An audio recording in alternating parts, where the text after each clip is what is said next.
Welcome to Let Me Fix This. Enjoy the video. You start by confirming power and basic hardware. Plug the USB cable into the headphones and a known good charger, because low battery causes many faults. Once charging, inspect the ear cups and ports for debris. Clean gently with a dry brush to ensure contact.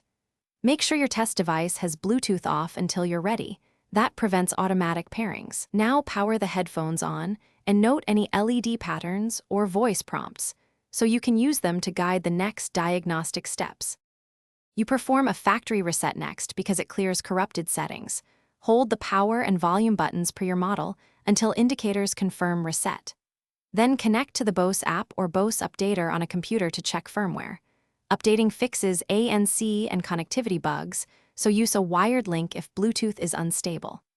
Once updated, delete old pairings on your phone or computer, then put the headphones into discoverable mode and pair anew. This sequence resolves software conflicts and restores normal noise cancelling. You finish by isolating any remaining issues.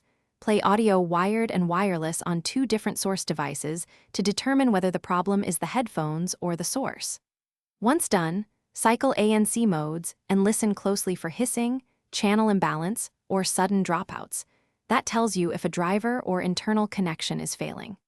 If problems persist after reset and firmware updates, make sure to capture LED behaviors and audio samples. Then contact Bose support for warranty repair or replacement as the final step. Thanks for watching. If you found this helpful, don't forget to like and subscribe.